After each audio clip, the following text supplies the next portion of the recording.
on one hand, the amount of change that's happened over the last decade or 20 years in my case is, it honestly is hard to fathom, mostly because, when I got online, when I got my first AOL account, there were less than 1 million people connected to this thing, the internet. In fact, when AOL first started, getting onto the internet was illegal.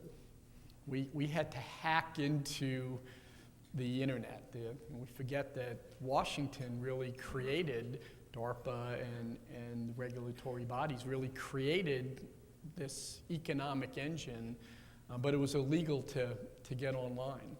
And now we have 2.5 billion people around the world that are connected. There's 7 billion subscriptions for mobile and phones around the world. And what's frightening or sobering, of those 2.5 million people, there's about 200 million people in the United States connected. And so in an industry that we created in protocols that we made populist, we've built the great companies, but we're less than 10% of that ecology right now. And so that change has been pretty dramatic. The overall business and feature sets seem like we haven't really changed that much. Last week Facebook bought WhatsApp for $19 billion.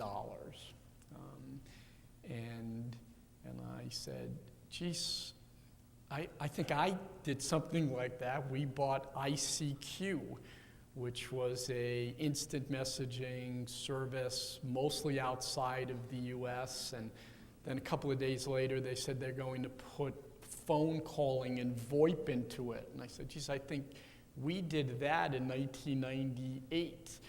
And when I first met the guys from Twitter, we had lovely lunch, and afterwards they said, well, it's really nice to meet you, and is that all you wanted? I said, yeah, I just wanted to meet you guys. And so, well, we're relieved. We thought you were mad at us because Twitter is a feature on AIM. AIM had a feature called status messaging, 140 characters, where you could say, I'm online, but don't want to be disturbed, or I'm in the library, let's meet at this bar afterwards.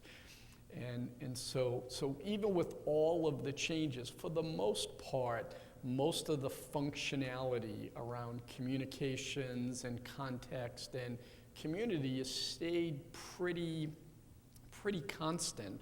There's been new twists on it, new generation come in, and I liken it to rock and roll. I have a son now who's 25 years old, and I remember when he got his first iPod, I came home one day and he said, Dad, I found this musician. I've discovered a musician, and he sounds just like Lenny Kravitz.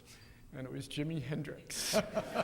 So I think you kind of, but I get the metaphor, I get it. And that's what I think is happening in our industry.